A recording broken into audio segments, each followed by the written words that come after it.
நமது கேப்டன் தொலைக்காட்சியின் express view. தேமுதிக மக்கள் நல கூட்டணி வேட்பாளர்களை ஆதரித்து கேப்டன் விஜயகாந்த் தனது பிரச்சாரத்தை தொடங்கினார். தமிழக சட்டப்பேரவை தேர்தல் மே 16ஆம் தேதி நடைபெறுகிறது. இத்தேர்தலில் தமிழக அரசியல் வரலாற்றில் முன்னெப்போதும் இல்லாத வகையில் திமுக மற்றும் அதிமுகவுக்கு மாற்றாக கேப்டன் விஜயகாந்தை முதலமைச்சர் வேட்பாளராக முன்னிறுத்தி தேமுதிக மக்கள் நல கூட்டணி களம் இறங்குகிறது. மாணவர்கள், மாற்றம் வேண்டுபவர்கள், விவசாயிகள், தொழிலாளர்கள் என பல்வேறு தரப்பிலும் இருந்து இந்த கூட்டணிக்கு நாளுக்கு நாள் ஆதரவு அதிகரித்துக் கொண்டே வருகிறது. இந்நிலையில் தேமுதிக மக்கள் நல கூட்டணி வேட்பாளர்களை ஆதரித்து திருவள்ளூர் கிழக்கு மாவட்டத்திற்கு உட்பட்ட கும்மிடிப்பூண்டி, பொன்னேரி, மாதவரம், திருவொற்றியூர் ஆகிய தொகுதிகளில் தமது முதல்கட்ட பிரச்சாரத்தை கேப்டன் விஜயகாந்த் இன்று தொடங்கினார். தேமுதிக மக்கள் நல கூட்டணி வேட்பாளர்களை ஆதரித்து தேமுதிக தலைவர் கேப்டன் விஜயகாந்த் கும்மிடிப்பூண்டியில் தனது பிரச்சாரத்தை தொடங்கியுள்ளார். வடசென்னைக்கு உட்பட்ட கொளத்தூர், பெரவலூர் சதுக்கத்தில் 11ஆம் தேதி மாலை 6 மணிக்கும், காஞ்சிபுரம் வடக்கு மாவட்டத்திற்கு உட்பட்ட தாம்பரம் சண்முகம் சாலையில் 12ஆம் தேதி மாலை 4 மணியளவில் கேப்டன் விஜயகாந்த் பிரச்சாரத்தில் ஈடுபடுகிறார். இதனைத் தொடர்ந்து வருகின்ற 17ஆம் தேதி திருவண்ணாமலை மாவட்டம் கலசப்பாக்கத்தில் கேப்டன் விஜயகாந்த் தனது பிரச்சாரத்தை நிறைவு செய்கிறார். தேமுதிக தலைவர் கேப்டன் விஜயகாந்தை தமிழ் மாநில காங்கிரஸ் மக்கள் நல கூட்டணி கட்சித் தலைவர்கள் சென்னை கோயம்பேட்டில் உள்ள தேமுதிக தலைமை கழகத்தில் இன்று சந்தித்து பேசினர். நடைபெறவுள்ள சட்டப்பேரவை தேர்தலில் கேப்டன் விஜயகாந்த் தலைமையில் இணைந்துள்ள மாபெரும் கூட்டணிக்கு தமிழக மக்களிடம் மிகுந்த வரவேற்பு கிடைத்துள்ளது. கேப்டன் விஜயகாந்தை முதலமைச்சர் வேட்பாளராக அறிவித்து தமிழ் மாநில காங்கிரஸ் கட்சி, மக்கள் நல கூட்டணி கட்சிகள் தேர்தல் களத்தில் தீவிர பணிகளில் ஈடுபட்டு வருகின்றன. இந்நிலையில் மதிமுக பொதுச் செயலாளர் வைகோ, விடுதலை சிறுத்தைகள் கட்சித் தலைவர் திருமாவளவன், மார்க்சிஸ்ட் கம்யூனிஸ்ட் கட்சியின் மாநில செயலாளர் ஜி. ராமகிருஷ்ணன், இந்திய கம்யூனிஸ்ட் கட்சியின் மாநில செயலாளர் முத்தரசன் ஆகியோர் கேப்டன் விஜயகாந்தை இன்று நேரில் சந்தித்து பேசினர். சென்னை கோயம்பேட்டில் உள்ள தேமுதிக தலைமை கழகத்தில் நடைபெற்ற இந்த பேச்சுவார்த்தையின் போது சட்டப்பேரவைத் தேர்தலில் எந்தெந்த தொகுதிகளில் போட்டியிடுவது என்பது குறித்து அதிகாரப்பூர்வமாக ஆலோசிக்கப்பட்டது.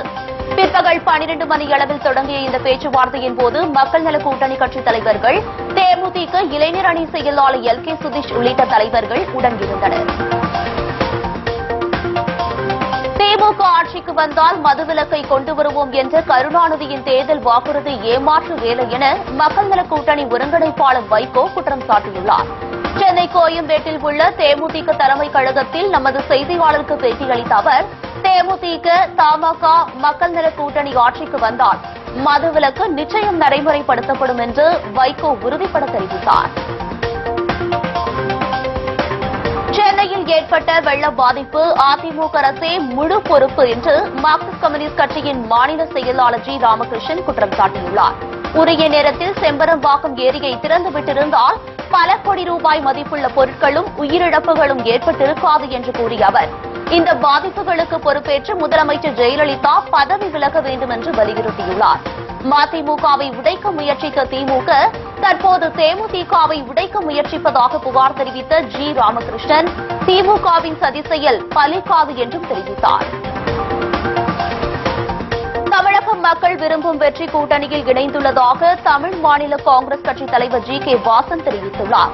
மதுரை விமான நிலையத்தில் செய்தியாளர்களிடம் பேசிய அவர், கட்சியின் எதிர்கால நலன் கருதியே இந்த முடிவை எடுத்துள்ளதாகவும், இந்த கூட்டணி முடிவை ஏற்றுக்கொள்வது அவரவர் விருப்பத்தை பொறுத்தது என்று கூறியுள்ளார். தலைமை எடுக்கும் முடிவை தொண்டர்கள் ஏற்றுக்கொள்ள வேண்டும் என்றும் அப்போது அவர் வலியுறுத்தினார். மேலும் தமிழ் மாநில காங்கிரஸ் கட்சியை பற்றி பேசி காங்கிரஸ் கட்சி தலைவர்கள் தங்களது நேரத்தை வீணடிக்க வேண்டாம் என்றும் ஜி. கே. வாசன் அப்போது கேட்டுக் கொண்டார்.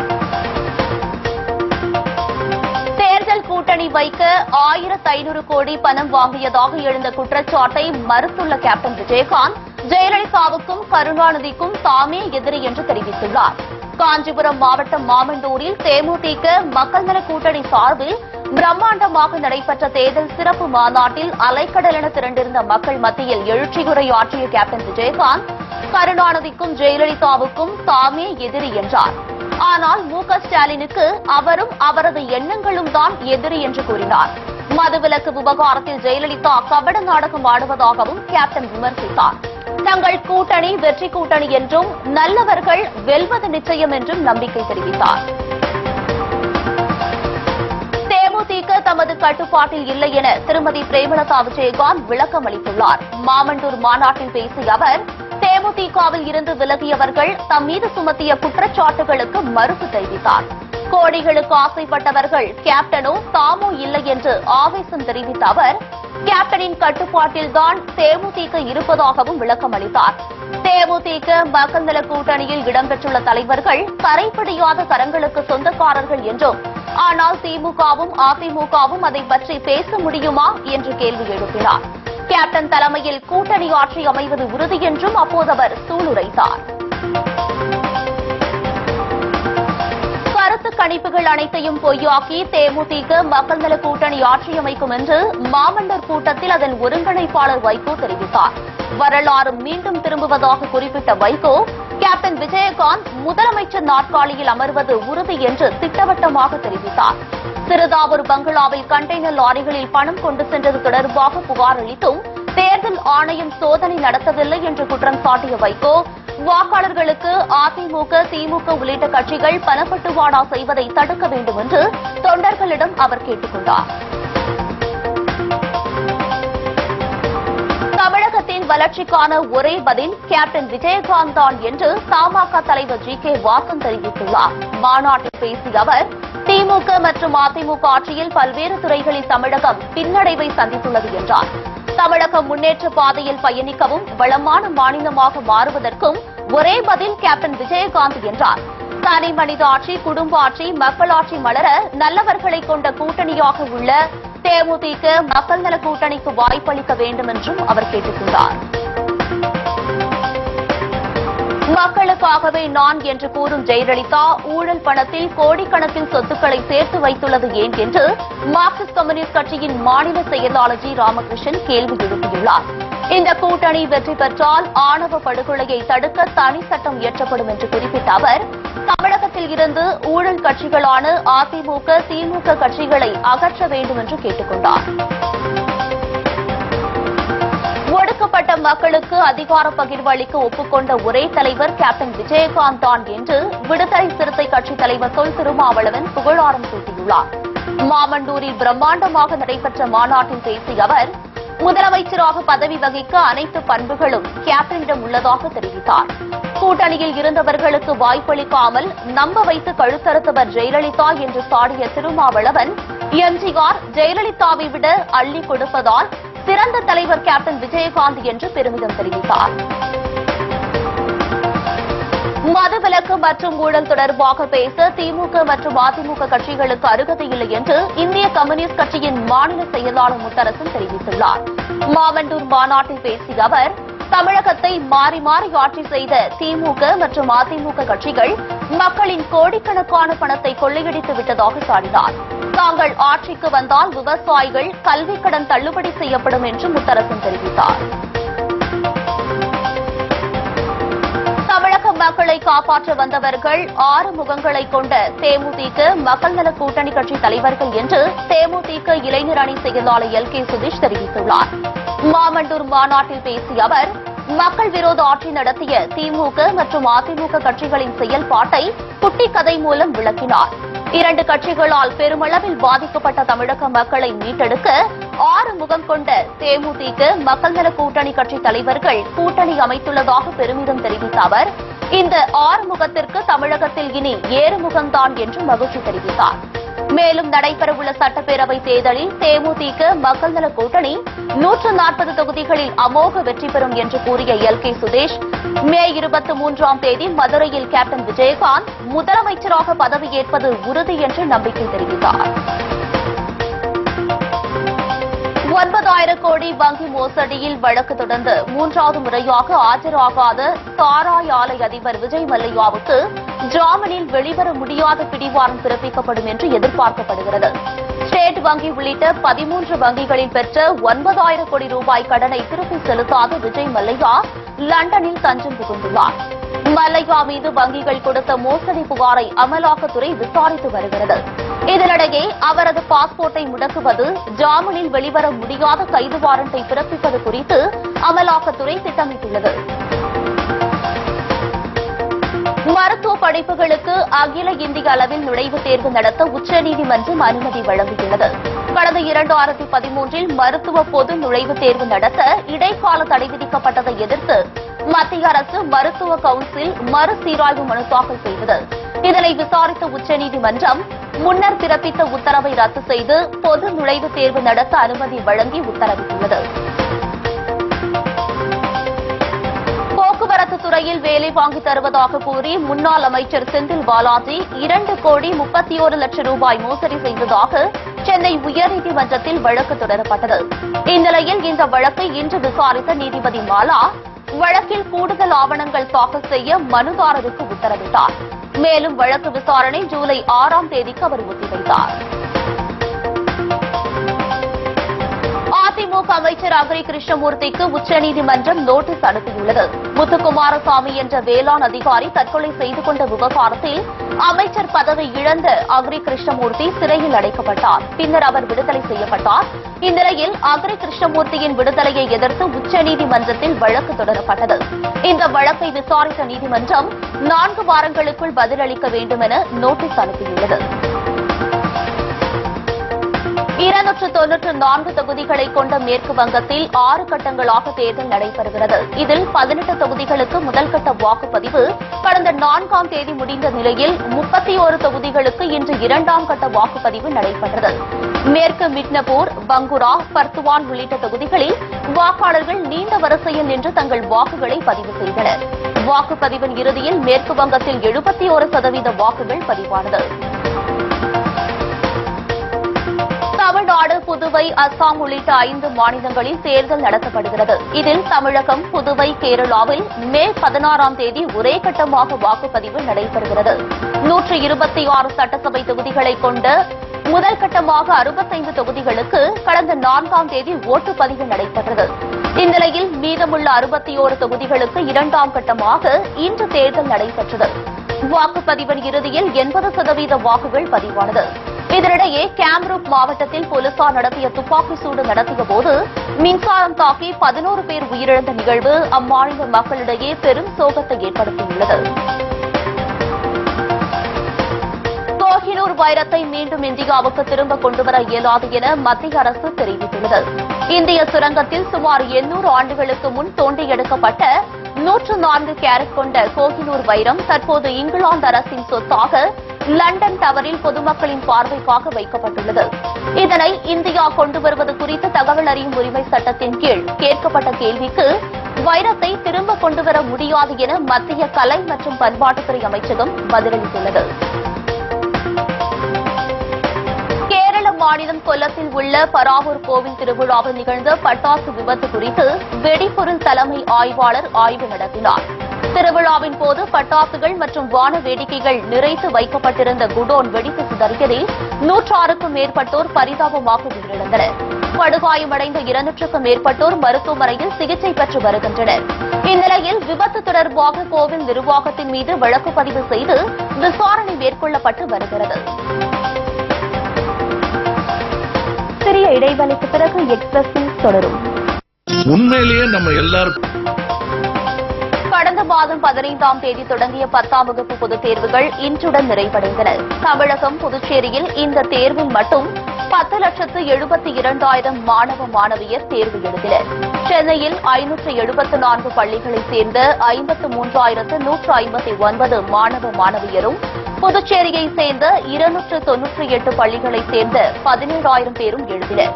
தேர்வின் இறுதி நாளில் சமூக அறிவியல் பாடத்தேர்வை மாணவர்கள் நிறைவுடன் எழுதினர்.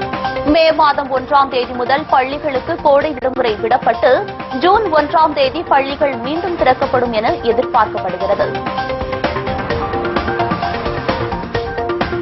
சென்னை உயர்நீதிமன்றத்தில் கூலுவாடி ஜி ரமேஷ், ராஜீவ் ஹூகாதர் ஆகியோர் புதிய நீதிபதிகளாக பதவியேற்றுக் கொண்டனர். தலைமை நீதிபதி கவுல் அவர்களுக்கு பதவி பிரமாணம் செய்து வைத்தார். முன்னதாக குடியரசுத் தலைவர் பிரணாப் முகர்ஜி உத்தரவின் பேரில் பாரதிதாசன், கிருஷ்ணகுமார், சுந்தர், முரளிதரன், பொன் கலையரசன், கோகுல்தாஸ் ஆகியோர் 2 நாட்களுக்கு முன்பு சென்னை உயர்நீதிமன்ற நீதிபதிகளாக முறைப்படி பொறுப்பேற்றுக் கொண்டனர். மே மாதம் 25ஆம் தேதி நாடு தழுவிய வேலைநிறுத்த போராட்டத்தில் ஈடுபட உள்ளதாக இந்திய வங்கி ஊழியர் சங்கம் அறிவித்துள்ளது. இந்திய வங்கிகளில் 8 லட்சம் கோடி ரூபாய்க்கு அதிகமாக உள்ள வாராக்கடன் மற்றும் கடனை திருப்பி செலுத்தாதவர்களின் பெயர் பட்டியலை வெளியிட வேண்டும் உள்ளிட்ட 10 அம்ச கோரிக்கைகளை வலியுறுத்தி வேலைநிறுத்த போராட்டத்தில் ஈடுபட உள்ளதாக வங்கி ஊழியர் சங்கம் அறிவித்துள்ளது. மதுரை மாவட்டம் திருமங்கலம் தாலுகா கண்டுகுளத்தில் உள்ள மருது பாண்டியர்கள் சிலையை மர்ம நபர்கள் சிலர் சேதப்படுத்திய சம்பவம் பரபரப்பை ஏற்படுத்தியுள்ளது. இச்சம்பவத்தை கண்டித்தும் குற்றவாளிகளை பிடித்து தேச துரோக வழக்கின் கீழ் கைது செய்ய வலியுறுத்தியும் தஞ்சை ரயில் நிலையம் முன்பு தமிழக தலைமை அகமுடையார் சங்கம் சார்பில் கண்டன ஆர்ப்பாட்டம் நடைபெற்றது. இந்த ஆர்ப்பாட்டத்தில் அச்சங்கத்தை சேர்ந்த 100க்கும் மேற்பட்டோர் கலந்து கொண்டனர். நடைபெறவுள்ள சட்டமன்ற தேர்தலில் 100% வாக்குப்பதிவை வலியுறுத்தி தேர்தல் ஆணையம் பல்வேறு நடவடிக்கைகளை எடுத்து வருகிறது. இதன் ஒரு பகுதியாக தூத்துக்குடியில் காவல்துறை சார்பில் இருசக்கர வாகன அணிவகுப்பு நடைபெற்றது. இந்த அணிவகுப்பை தேர்தல் பார்வையாளர் ஆதிஷ் கோயல் கொடியசைத்து துவங்கி வைத்தார். இந்த நிகழ்வின் போது மாவட்ட ஆட்சியர் உட்பட தேர்தல் அதிகாரிகள் பலரும் உடனிருந்தனர். திருவண்ணாமலை மாவட்டம் கலசப்பாக்கம் அருகே சரக்கு லாரி சாலையில் கவிழ்ந்து விபத்துக்குள்ளானதால் அப்பகுதியில் போக்குவரத்து பாதிக்கப்பட்டது. நாயுடுமங்கலம் கூட்ரோடு அருகே சரக்கு ஏற்றிக் கொண்டு வந்த லாரி ஓட்டுநரின் கட்டுப்பாட்டை இழந்து சாலையில் கவிழ்ந்து விபத்து ஏற்பட்டுள்ளது. அதிர்ஷ்டவசமாக லாரி ஓட்டுநர் லேசான காயங்களுடன் உயிர் தப்பியுள்ளார். போக்குவரத்து அதிகாரிகள் லாரியை அப்புறப்படுத்தி போக்குவரத்தை சரி செய்தனர். நாகர்கோவிலில் அரசு போக்குவரத்து கழகத்தில் பணியாற்றி ஓய்வு பெற்ற சுமார் 1800 தொழிலாளர்களுக்கு இதுவரை பண பலன்கள் கொடுக்கப்படாத நிலையில் தேர்தலுக்கு முன்னர் நடவடிக்கை எடுக்கவில்லை என்றால் சட்டமன்ற தேர்தலை புறக்கணிக்க இருப்பதாக கூறி ஓய்வு பெற்ற தொழிலாளர்கள் இன்று மாவட்ட ஆட்சியரிடம் மனு அளித்தனர். முறையாக ஊதியம் வழங்கப்படாததை கண்டித்து ஒப்பந்த ஊழியர்கள் சுமார் 100க்கும் மேற்பட்டோர் அனகாபுத்தூர் நகராட்சி அலுவலகத்தை முற்றுகையிட்டு போராட்டத்தில் ஈடுபட்டனர். நிர்ணயம் செய்யப்பட்ட ஊதியத்தை விட குறைவான ஊதியம் வழங்கப்படுவதாகவும் பிடித்தம் செய்யப்படும் தொகைக்கு ரசீது கொடுப்பதில்லை என்றும் அவர்கள் குற்றம் சாட்டினர். மேலும் இதுகுறித்து அதிகாரியிடம் கேள்வி எழுப்பினால் தங்களை பணி நீக்கம் செய்வதாகவும் புகார் தெரிவித்துள்ளனர். காவிரியின் குறுக்கே புதிய அணை கட்டும் கர்நாடக அரசை கண்டித்து போராட்டம் நடத்துவதற்கு அனுமதி கோரி விவசாயிகள் தொடர்ந்த வழக்கை சென்னை உயர்நீதிமன்றம் நாளைக்கு ஒத்திவைத்துள்ளது. காவிரி வழக்கு விசாரணை உச்சநீதிமன்றத்தில் நிலுவையில் உள்ள நிலையில் கர்நாடக அரசு காவிரியின் குறுக்கே புதிய அணை கட்டுவதற்காக பூமி பூஜை போட்டதற்கு விவசாயிகள் சங்கம் எதிர்ப்பு தெரிவித்துள்ளது. இதனால் ஓசூர் ஜூஜுவாடி பகுதியில் போராட்டம் நடத்த அனுமதிக்க கோரி காவிரி விவசாயிகள் சங்கம் சார்பில் சென்னை உயர்நீதிமன்றத்தில் வழக்கு தொடரப்பட்டுள்ளது. வாரியம்பாடி அருகே சிறுவனை வெறிநாய்கள் தாக்கியதில் காயமடைந்த சிறுவன் கவலைக்கிடமான நிலையில் மருத்துவமனையில் சிகிச்சை பெற்று வருகிறார். வேலூர் மாவட்டம் வாணியம்பாடி அடுத்த கோட்டை பகுதியைச் சேர்ந்த ஜாகிர் அகமதுவின் மகன் முகமது கபீல் விளையாடிக் கொண்டிருந்த இச்சிறுவனை 10க்கும் மேற்பட்ட வெறிநாய்கள் இழுத்து சென்று முட்புதரில் வைத்து கடித்து குதறியதில் சிறுவன் படுகாயமடைந்தான். திருவண்ணாமலை மாவட்டம் ஆரணி அடுத்த அரைக்காலம் கிராமத்தில் உள்ள ஸ்ரீ பொன்னியம்மன் திருக்கோவிலின் மகா கும்பாபிஷேக நிகழ்ச்சி மிக சிறப்பாக நடைபெற்றது. சிதலமடைந்த பழமையான இந்த திருக்கோவிலின் புனரமைப்பு பணிகள் நிறைவடைந்ததை ஒட்டி யாகசாலை பூஜைகள் நடைபெற்று வந்தது. வேத விற்பனர்களால் பூஜிக்கப்பட்ட புனித நீர் வேத மந்திரங்கள் முழங்க கோவில் கலசங்களுக்கு ஊற்றப்பட்டு மகா கும்பாபிஷேக நிகழ்ச்சி விமர்சையாக கொண்டாடப்பட்டது. நாகை மாவட்டம் மயிலாடுதுறை திருமணஞ்சேரியில் உள்ள திருமண தடை நீங்கும் உத்துவாகநாத சுவாமி திருக்கோவிலின் குடமுழுக்கு விழா வெகு விமர்சையாக நடைபெற்றது. திருமணம் ஆகாதவர்கள் இத்திருத்தலத்தில் இறைவனுக்கு மாலை சாற்றி வழிபட்டால் திருமண தடைகள் நீங்கும் என்பது பக்தர்களின் நம்பிக்கை. கடந்த 2003ஆம் ஆண்டு கும்பாபிஷேகம் நடைபெற்ற நிலையில் 12 ஆண்டுகள் நிறைவுற்று குடமுழுக்கு விழா நடைபெற்றது. காஞ்சிபுரம் மாவட்டம் சிறுவாக்கம் ஊராட்சியில் உள்ள துலுக்காத்தம்மன் கோவிலில் லட்சுமி பஞ்சமி தினத்தை முன்னிட்டு மகா கும்பாபிஷேக நிகழ்ச்சி நடைபெற்றது. நேற்று காலை முதலே பல்வேறு பூஜைகள் மற்றும் சிறப்பு வழிபாடுகள் நடைபெற்ற நிலையில் இன்று 2ஆம் கால பூஜையுடன் மகா கும்பாபிஷேகம் நடைபெற்றது. பின்னர் புனித நீர் பக்தர்கள் மீது தெளிக்கப்பட்டது. இந்நிகழ்ச்சியில் சுற்றுவட்டார பகுதிகளில் இருந்து ஏராளமான பக்தர்கள் கலந்து கொண்டனர். கன்னியாகுமரி மாவட்டத்தில் உள்ள 6 தொகுதிகளிலும் தேசிய மற்றும் மாநில கட்சிகள் அறிவித்துள்ள வேட்பாளர்களில் மீனவர் ஒருவருக்கு கூட வாய்ப்பளிக்கப்படாததால் அந்த கட்சிகளை புறக்கணிப்பதோடு அக்கட்சி சார்பில் வாக்கு கேட்டு வரும் வேட்பாளர்களை சிறைப்பிடிப்போம் என்று மீனவர் சங்கத்தினர் அறிவித்துள்ளனர்.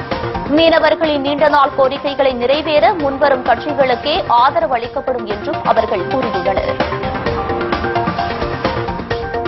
மதுராந்தகம் அருகே மின்கசிவு காரணமாக கூரை வீடு ஒன்று தீப்பிடித்து எரிந்து முற்றிலும் சேதமடைந்துள்ளது.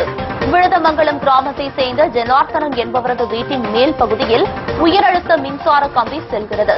இந்நிலையில் அங்கு காற்று பலமாக வீசியதால் மின் கம்பிகள் ஒன்றோடு ஒன்று உரசி தீப்பொறி ஏற்பட்டு வீட்டின் மீது விழுந்துள்ளது. இதில் தீப்பற்றி அந்த வீடு முழுவதுமாக எரிந்து நாசமானது. பெரம்பலூர் மாவட்டத்தில் நடைபெறவுள்ள சட்டமன்ற தேர்தலை முன்னிட்டு மேற்கொள்ளப்பட்டு வரும் நடவடிக்கைகளை தேர்தல் கண்காணிப்பாளர் தாரணி மிஸ்ரா நேரில் ஆய்வு செய்தார். இது தொடர்பாக ஆட்சியர் அலுவலகத்தில் அதிகாரிகளுடன் அவர் தீவிர ஆலோசனை மேற்கொண்டார். கொடைக்கானலில் தொடர் மழையின் காரணமாக ரம்மியமான சூழல் திரும்பியதால் சுற்றுலா பயணிகள் உற்சாகமடைந்துள்ளனர். கொடைக்கானலில் கடந்த 2 நாட்களாக கோடை மழை கொட்டி வருகிறது. இதனால் ஏரியில் படகு சவாரி செய்த சுற்றுலா பயணிகள் மகிழ்ச்சி வெள்ளத்தில் ஆரவாரம் செய்தனர். கோடை மழை தொடர்வதால் பூங்காவில் 1 கோடிக்கும் அதிகமான மலர்கள் பூத்துக் குலுங்கும் என்று எதிர்பார்க்கப்படுகிறது. கோவை சிங்காநல்லூர் பகுதியில் அடிப்படை வசதிகள் செய்து தராத மாநகராட்சி நிர்வாகத்தை கண்டித்து வீடுகளில் கருப்பு கொடி ஏற்றி பொதுமக்கள் போராட்டத்தில் ஈடுபட்டனர். கோவை மாநகராட்சி 59வது வார்டுக்கு உட்பட்ட சூர்யா நகர், சிவலிங்கபுரம் உள்ளிட்ட பகுதிகளில் சாலை வசதி, சாக்கடை வசதி, மழைநீர் வடிகால் வசதி, தெருவிளக்கு உள்ளிட்ட அடிப்படை வசதிகளை மாநகராட்சி நிர்வாகம் செய்து தரப்படவில்லை என கூறப்படுகிறது. திண்டுக்கல்லை அடுத்த குள்ளனம்பட்டி அரசு மதுபான கடையின் பூட்டை உடைத்து 14,000 ரூபாய் மதிப்புள்ள மதுபுட்டிகளை மர்ம நபர்கள் கொள்ளையடித்து சென்றுள்ளனர். மதுக்கடையின் பூட்டு உடைக்கப்பட்டிருந்தது குறித்து விற்பனையாளர்கள் அளித்த தகவலின் அடிப்படையில் திண்டுக்கல் வடக்கு காவல்துறையினர் வழக்கு பதிவு செய்து விசாரணை மேற்கொண்டனர். தேர்தலில் வாக்களிப்பதன் அவசியம் குறித்த விழிப்புணர்வு நிகழ்ச்சி சென்னையில் நடைபெற்றது. இதில் மாதிரி வாக்குப்பதிவு இயந்திரம் மூலம் எவ்வாறு வாக்களிப்பது என்று பொதுமக்களுக்கு செய்முறை விளக்கம் அளிக்கப்பட்டது. மேலும் கோலப்போட்டி, பொம்மலாட்டம் உள்ளிட்டவைகள் மூலம் விழிப்புணர்வும் ஏற்படுத்தப்பட்டது.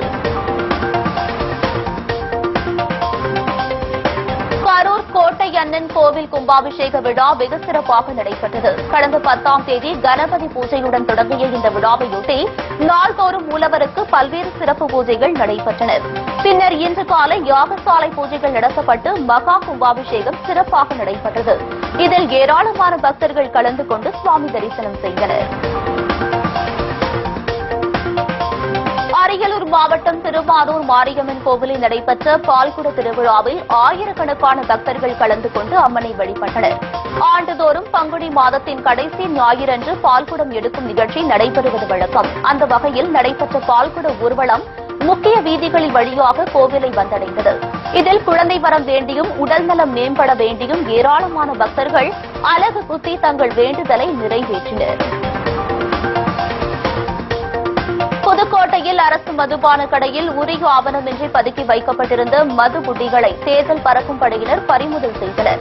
பிருந்தாவனம் பகுதியில் உள்ள அரசு மதுபான கடையில் நடைபெற்ற அதிரடி ஆய்வின் போது உரிய ஆவணமின்றி பதுக்கி வைக்கப்பட்டிருந்த 100க்கும் மேற்பட்ட மது புட்டிகளை பறிமுதல் செய்த அதிகாரிகள் பதுக்கலுக்கு காரணமான டாஸ்மாக் ஊழியர் பாஸ்கர் என்பவரையும் கைது செய்தனர். அரசு வழங்க வேண்டிய வருடாந்திர ஊதிய உயர்வு தொகையினை முழுமையாக கிடைக்க வழிவகை செய்ய வலியுறுத்தி திண்டுக்கல்லில் 108 ஆம்புலன்ஸ் தொழிலாளர்கள் கண்டன ஆர்ப்பாட்டத்தில் ஈடுபட்டனர். கல்லறை தோட்டம் பகுதியில் நடைபெற்ற இந்த ஆர்ப்பாட்டத்தின் போது ஊதியம் வழங்குவதில் முறைகேட்டில் ஈடுபடும் தனியார் நிறுவனங்களுக்கு கடும் கண்டனம் தெரிவிக்கப்பட்டது. திருச்சி மாவட்டம் மணச்சநல்லூரில் குடிநீர் விநியோகத்திற்காக தரமற்ற குழாய்கள் பதிக்கப்பட்டதால் ஆவேசமடைந்த பொதுமக்கள் தேர்தலை புறக்கணிக்க முடிவு செய்துள்ளனர். மணச்சநல்லூர் ஊராட்சி ஒன்றியத்திற்கு உட்பட்ட பார்வதிபுரம், குருவம்பட்டி உள்ளிட்ட கிராமங்களில் குடிநீர் குழாய் பதிக்கும் பணி நடைபெற்று வருகிறது. ஏற்கனவே குடிநீர் முறையாக விநியோகிக்கப்படவில்லை என்பதால் ஆத்திரத்தில் இருக்கும் பொதுமக்கள் தற்போது பதிக்கப்படும் குடிநீர் குழாய்களும் தரமற்ற நிலையில் இருப்பதாக புகார் தெரிவிக்கின்றனர். அரியலூர் மாவட்டம் ஏலாக்குறிச்சியில் வீரமா முனிவரால் உருவாக்கப்பட்ட அடைக்கல் அன்னை ஆலயத்தில் 285ஆம் ஆண்டு பெருவிழா கொடியேற்றத்துடன் தொடங்கியது. பங்குத்தந்தை லூர்துசாமி தலைமையில் ஊர்வலமாக எடுத்துச் செல்லப்பட்ட மாதாவின் கொடி அடைக்கல் அன்னை ஆலயத்தில் ஏற்றப்பட்டது. இதில் ஏராளமான கிறிஸ்தவர்கள் கலந்து கொண்டனர். சிறிய இடைவெளிக்கு பிறகு எக்ஸ்பிரஸ் நியூஸ் தொடரும். கீழ் வெண்மணி ஓய்வூதிய திட்டம்